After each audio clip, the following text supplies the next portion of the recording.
오늘 본문을 보면서 한번 줄긋기를 했으면 좋겠습니다. 영혼이 흔들리지 아니함이요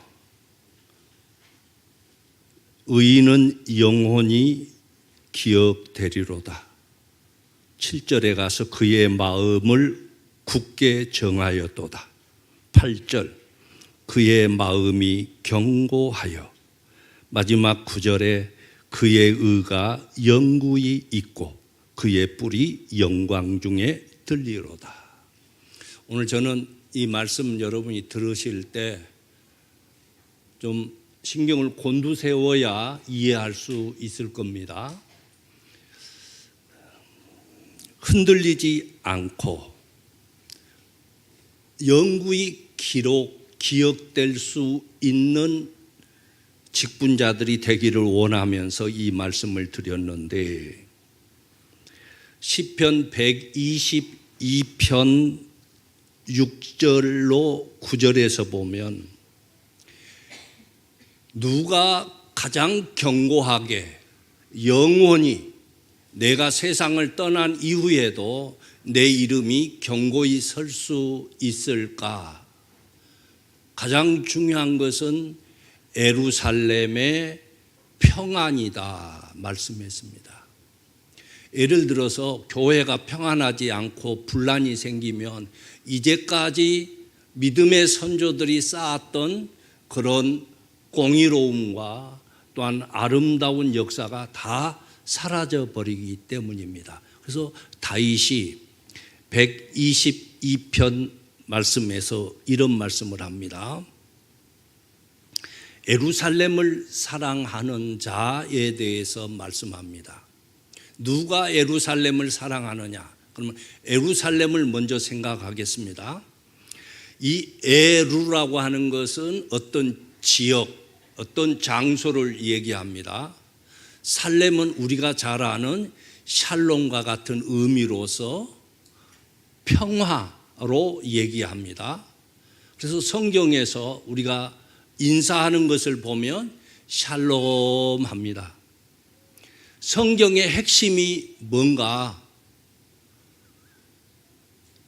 그래서 사도 바울이 로마서에서부터 또 각 서신을 썼을 때 서론 부분에 꼭 은혜와 평강, 또 마지막 끝나는 부분에도 은혜와 평강, 예수님께서 제자들에게 오셨을 때도 꼭 평안을 물으셨습니다. 그래서 이 22편에서 예루살렘을 위하여 평안을 구하라. 우리 직분자들은 교회에서 일을 해야 되는데 어떤 일이 가장 아름다운 일인가? 교회의 평안을 위해서 기도하는 것이다. 또 그 다음에 보면 예루살렘을 사랑하는 자는 형통한다. 그래서 이 핵심은 뭐냐? 교회는 평안하고 형통해야 된다. 이것을 위해서 직분자들이 기도하라라는 명령을 합니다.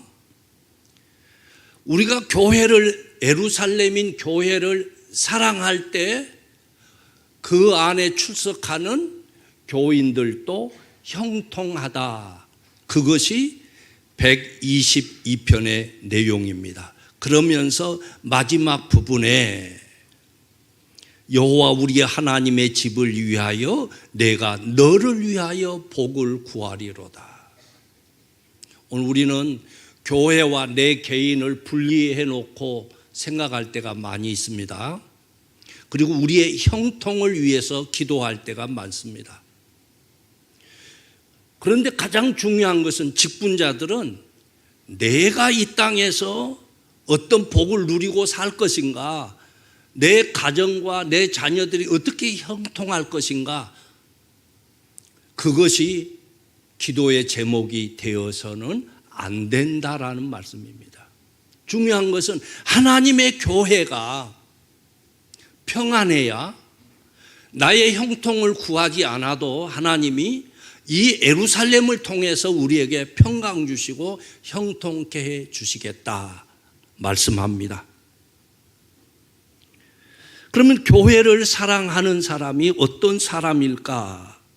그 사람이 가장 존귀한 사람인데, 여러분 무슨 생각으로 섬기십니까? 오늘 이 시간 여러분은 무슨 생각과 무슨 계획을 하고 있습니까?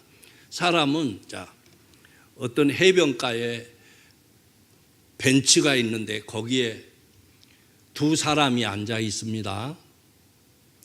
똑같은 시간, 동일한 장소, 모양은 같지만은 그들의 생각은 다 각기 다를 수가 있습니다.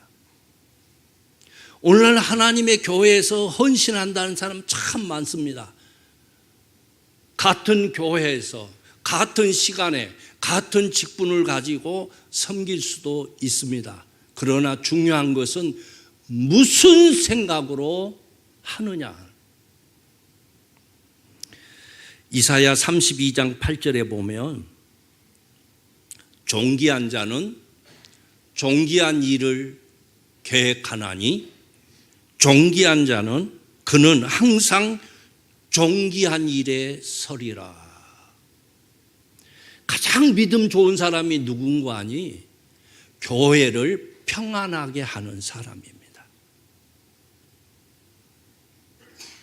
마지막으로, 그러면 사도 바울은 그런 일을 하기 위해서 어떤 일을 했을까 봤더니 골로새서 1장 24절에서 나는 이제 너희를 위하여 받는 괴로움을 기뻐하고 그리스도의 남은 고난을 그의 몸된 교회를 위하여 내 육체에 채우노라. 쉬운 얘기로 이게 무슨 얘기냐?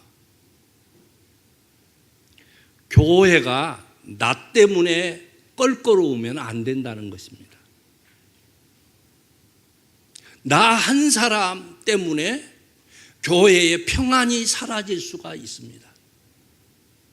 내 근심 걱정, 여러분 집에 있는 종량 봉투에다 넣어서 버려야 되는데 이 나의 껄끄러운 문제를 보자기에다 싸가지고 와서 교회에 풀어놓은 사람들이 조금은 있습니다. 그래서 어떻게 보면 교회가 영적인 쓰레기통과 같은 때가 있습니다. 냄새나고 더럽고 거기에 벌레가 생기고.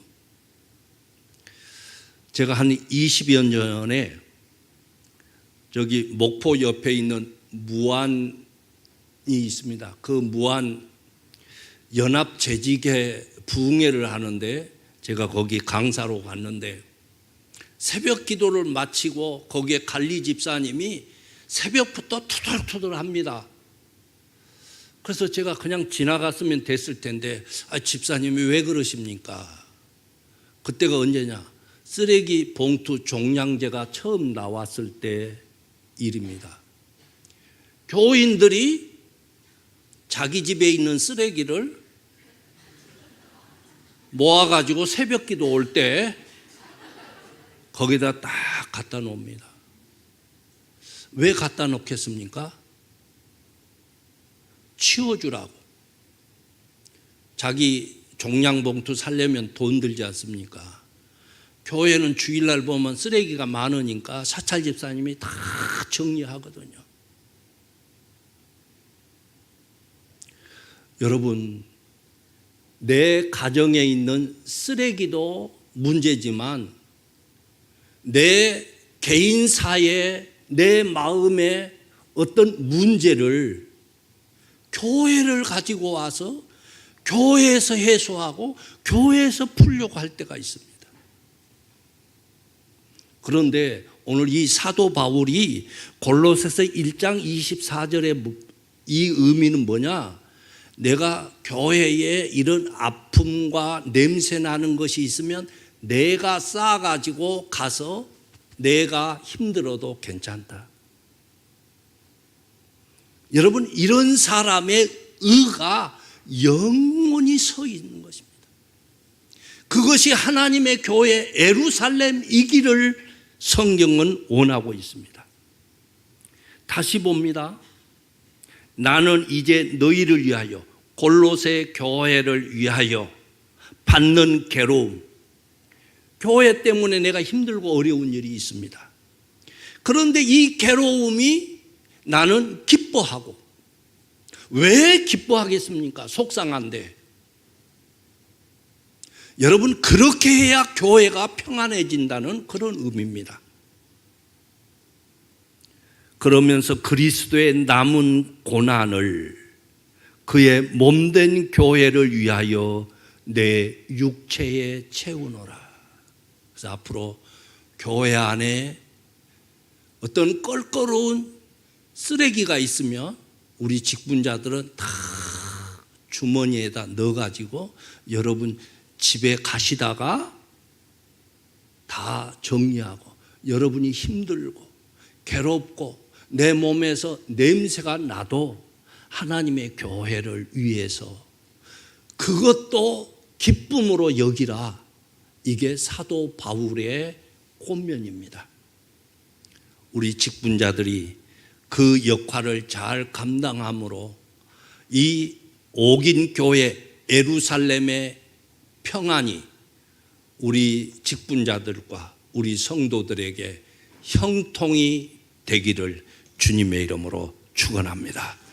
하나님 아버지, 오늘 주시는 말씀 속에서 우리의 의가 무엇일지를 가르쳐 주셨습니다. 우리의 의가 흔들리지 않고 영원히 굳건하게 설 수 있는 것은 예루살렘의 평강이요 예루살렘의 평강으로 형통이라 하셨사오니 우리들 그 십자가 지고 가는 일꾼들 되게 해 주옵소서. 예수님의 이름으로 기도하옵나이다. 아멘.